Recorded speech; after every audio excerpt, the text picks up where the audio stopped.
Thank God it's Friday. Good morning, and you're tuned in to Signature TV, Signature Morning. I am Uchenna Chimdi Oluoha. Thank you so much for joining us. Today is Friday, the 21st day of November 2025. Quinsley. Good morning, Uche. Good morning. Of course, today is Friday. I Yes. don't know, I'm excited about today. It was the weekend already, Yes. and we get to rest and unwind because a whole lot has been going on in Nigeria, and all you want to do is just take a moment and just forget Honestly, about it. looking at all the things that happened during the week, I mean, starting with the PDP, the drama between PDP, the convention, and then we saw the disagreement between the two factions of the PDP. And, you know, remember we were talking about how the party seems to be so bad now compared to what we used to know before then. And afterwards, we had the stories from KB and Kwara State, which is a really sad incident. And it's sadder. And it's sadder, you know, looking at the numbers, you know, we find number of security personnel being deployed and all the things. I don't know. I mean, and just to crown it all, what happened yesterday with Nnamdi Kanu being sentenced to life imprisonment? It was a long week in Nigeria. And it's just funny that all these happened just within 5 days.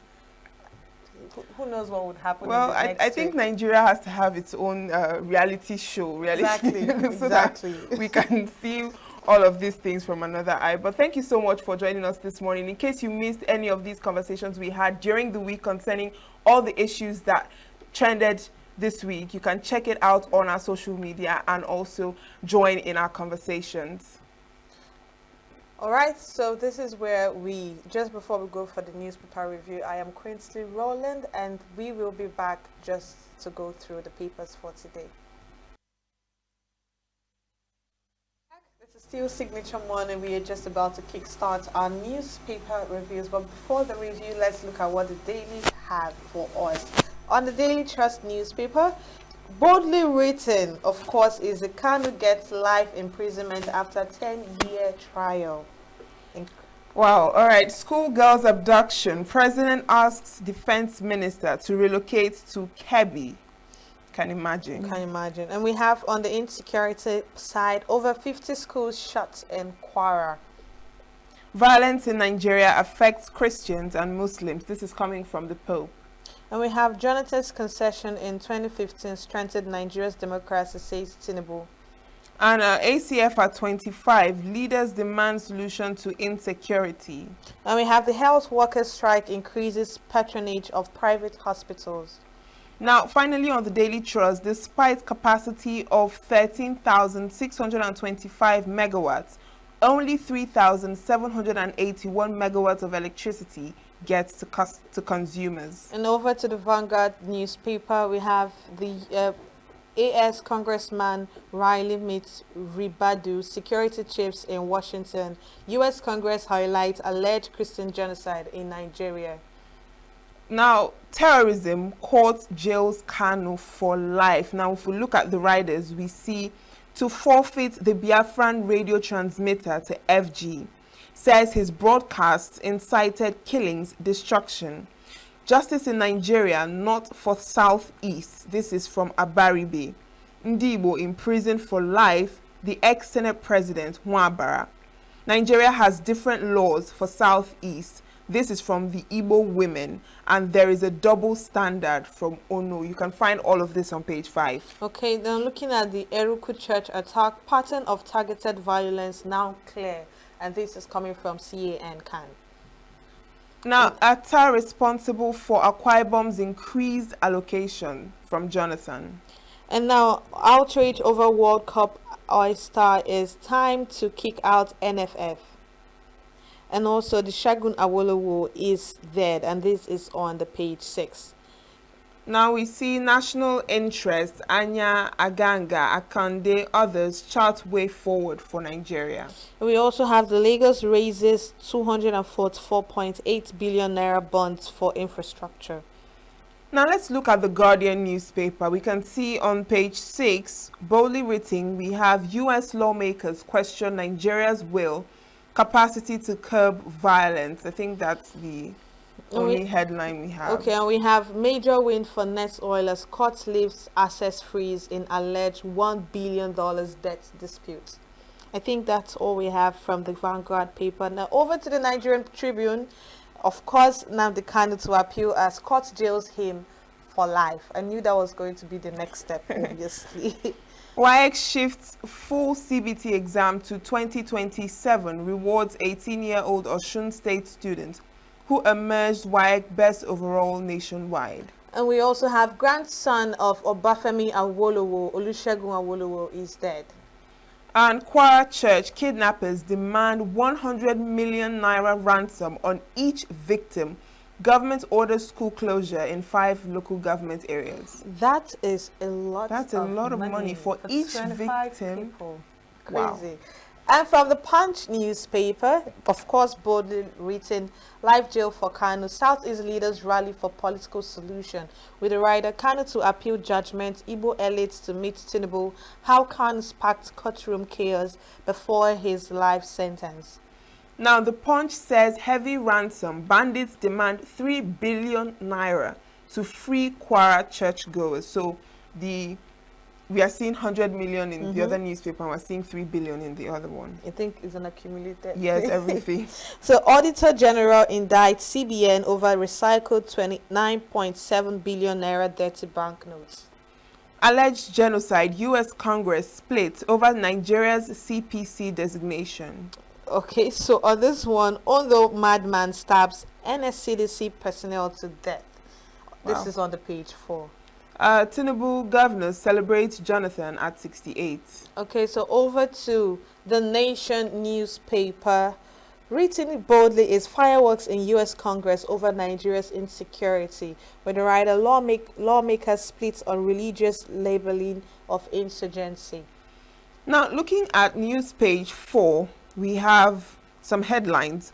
Tinubu sends Matawale to Kebbi, 900 troops to Kwara. And just beside that, DSS files terrorism charges against 9 IPOP commanders linked to Simon Ekpa. Last but not the least is Lagos allocate 245 billion naira bond to critical infrastructure. I think that is all we have on our dailies this morning. Of course, the Oracle is back and has joined us today for our newspaper review. Good morning, Chris. Good morning, Chris. Good morning, Chick. We've missed you, You're know. welcome. Yes, I'm happy to be back, and you guys are looking drapper and suavi. You look better than we do. You look well rested. you look Let's better talk than about For that. the period of time you've been away, do you know that so many things has been going on in Nigeria? Could it I be know, because you've not been I around? didn't go outside Nigeria. I only left the studios. Okay. I'm still within the environment of Nigeria. So everything that happened, I felt it, and I witnessed it, and I know things that have happened. I'm concerned. Let's talk about the big fish now. Okay. Nnamdi Kanu has been sentenced to life imprisonment after 10-year trial. And of course, he is about to proceed for appeal. What do you think about that? Did you see the life imprisonment sentence coming? Or you thought he would be released by now? You know, in Nigeria, everything leaks. Kanu's reaction in the court shows that he already knew what will happen. Let me give you what made me be talking like this. Major General Uba was sent to the front line to fight. Along the line, he was ambushed with his troop, and he was calling for reinforcement, and he didn't get. And then for the bandits to know that Major General Uba was where he was, there was stories that were asking, who told the bandits Nigeria is not at home? A lot of things leak. The reaction of Nnamdi Kanu in the court yesterday, I was watching him live, shows that they already know, directly or indirectly, what the judgment will be. But that's by the way. We have sat on this seat for going to 2 years, talking about Nnamdi Kanu and his. Now that the government has taken steps of at least declaring something on Nnamdi Kanu, it's a step forward. Okay. because you can't hold somebody for 10 years in a DSS, custody. The thing has already started affecting. I said here that the way Nnamdi Kanu behaves now, something is already, his psychology is now, his mental state should go be checked. Because the Nigerian Medical Association said he was fit for. But when you look at the man, it wasn't Nnamdi Kanu that was started 10 years ago, is what we see in court. The way he talks now, he gets easily irritated and he's uncoordinated and he can, something is really wrong. So beyond the fact that you're giving me 10 years, you know that state against one man is the most dangerous thing that can happen in Nigeria. Of course. When a state is against you, I keep using the Idi Amin style. Idi Amin is the man who, in the film Idi Amin, Life and Times of the whatever Idi Amin that film, I keep referring because if you look through that film that happened over 25 years ago, the life of African leaders is reflected there. The way they handle things. Idi Amin killed his Attorney General. He called the Minister of Health to come and see the head inside his fridge.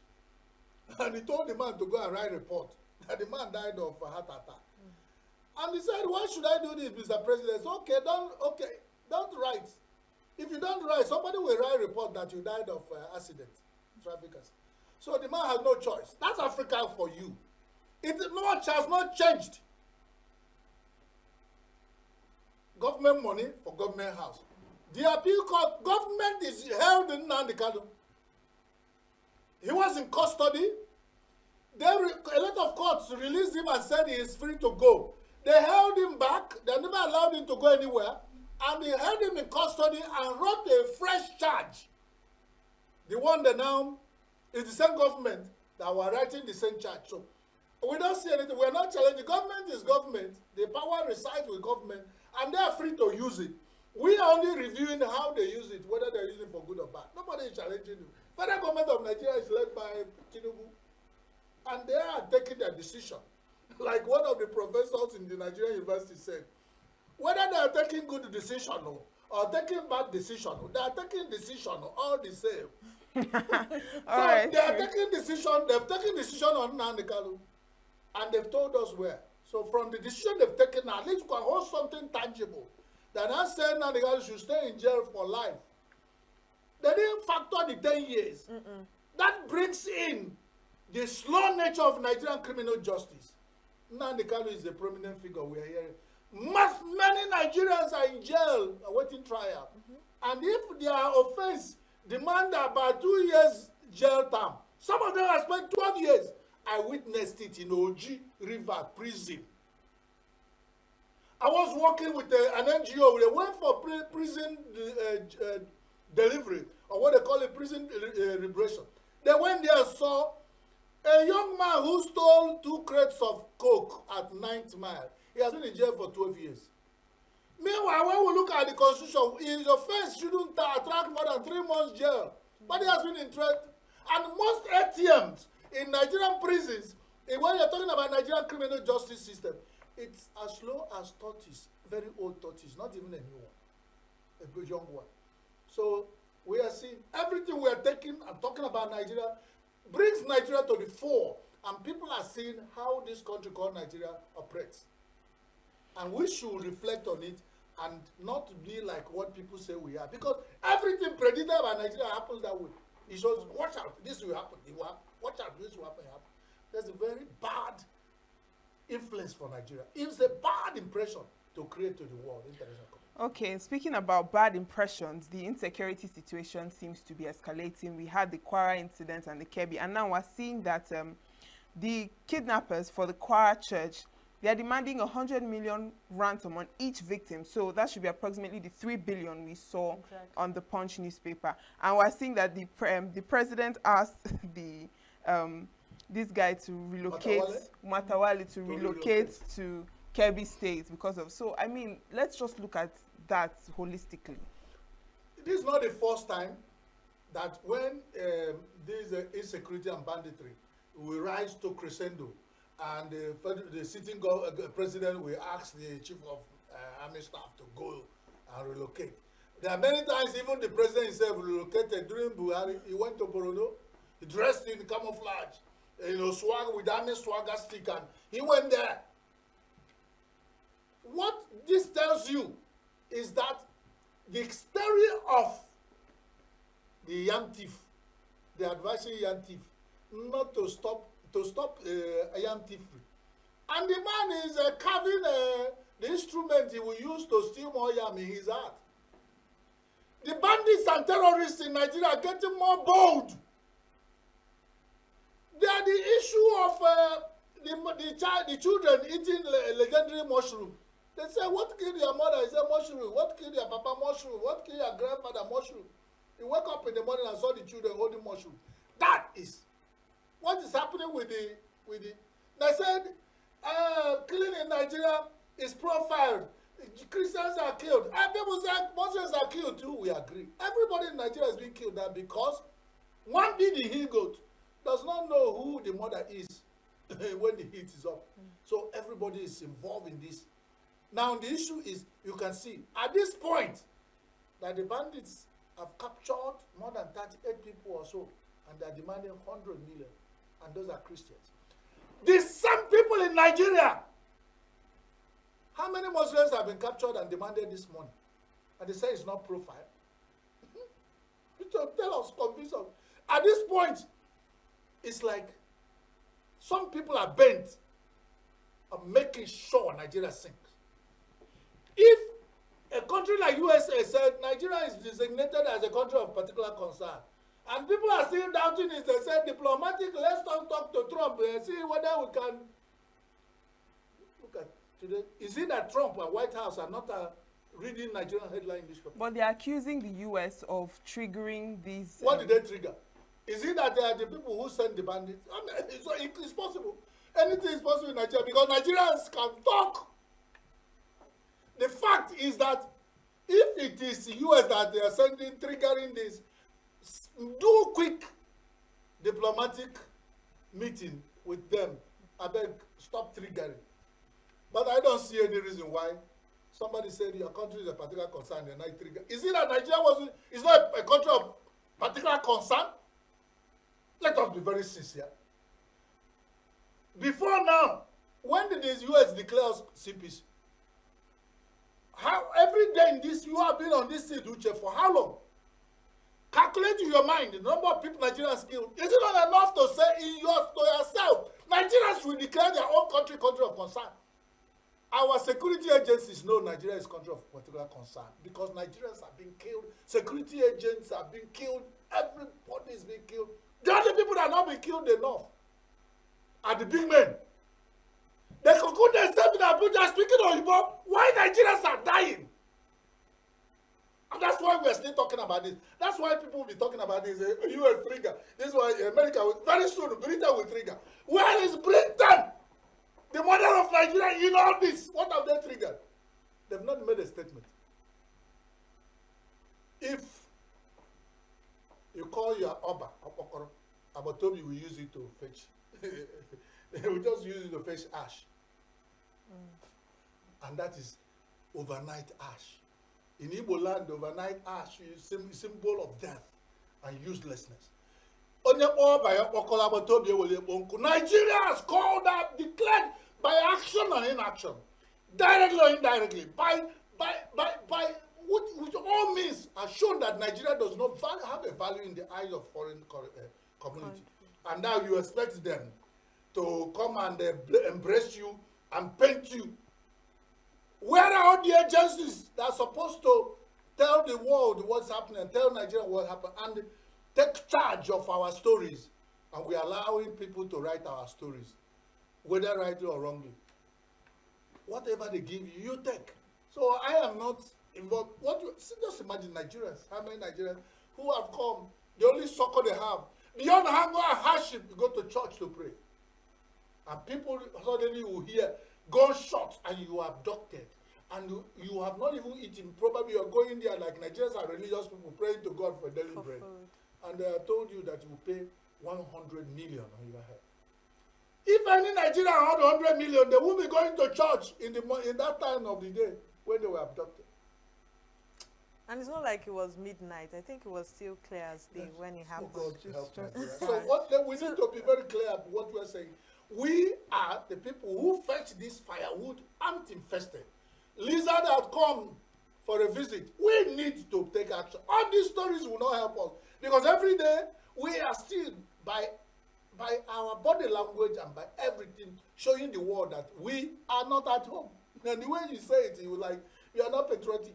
If Nigeria is at home, I know. I grew up in this country. I'm not a small person, a young man. I know when Nigeria was at home, but now I doubt. Okay. So let's look at Auditor General indicts CBN over recycled 29.7 billion naira dirty banknotes.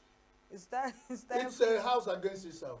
The CBN has the power to either decide to recycle or print money. So I don't know where the Auditor General is. It that the money they recycled was not accounted for? Was it recycled only by CBN director or governor or whoever in charge of the what they call it, the bank, the notes? Whatever the story means, it means a house divided against itself. Imagine at that high level, the Auditor General and the Central Bank of Nigeria. So what can we do? Look at the amount of money that's recycled and the Auditor General is raising a flag. Okay. More could have happened. So let them sort it out. These are all they put this in when we'll be calculating the amount of money that CBN recycled and the Auditor General said is divisive and distractive. They know it is. Once in a while they drop that in and we're talking about it and things are still, a lot of water still going under the bridge. Is that the problem of Nigeria? Of course it's not. Do we have even worried about, EFCC should worry about corruption.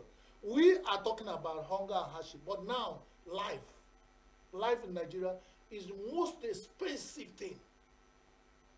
The resident doctors are on strike. You cannot buy abado and ewa. You can't buy fuel. You can't live in a house. You can't walk the street without being killed. And we say it's a country. Somebody wrote a book, he said there was a country. If you say it, they will think you are against anybody. You're not against anybody. 240 million Nigerians have a stake to make our country better. It's not about Tinubu or people, but they are the lead.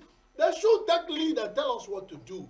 Let it be that we didn't do it. Because if the leaders do not lead well, the followers will not follow well. True. That's what we're saying. If it is what they will term as criticism, let it be.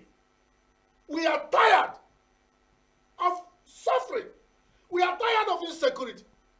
We are tired of marginalization and discrimination. If unfair play in Nigeria, the justice system is meant for some. They have for some, this one for some. What kind of country survives in that country? I would say we are planning for the future. If you fail to plan, you plan to fail. Thank you so much. I think that's the most we can take right now. Our time is up already. Thank you so much, Chris, for joining us this morning. And of course, as always. Thank you, as always. God bless you for having been there with us this morning. Sorry, overtime now, the shouting has not been there, so we have started again. So bear with us, because we are passionate about Nigeria as a country. God bless you for having tolerated us. God bless my angels here. God bless the crew of Signature TV. Join us online and direct to the channel 265 SLTV.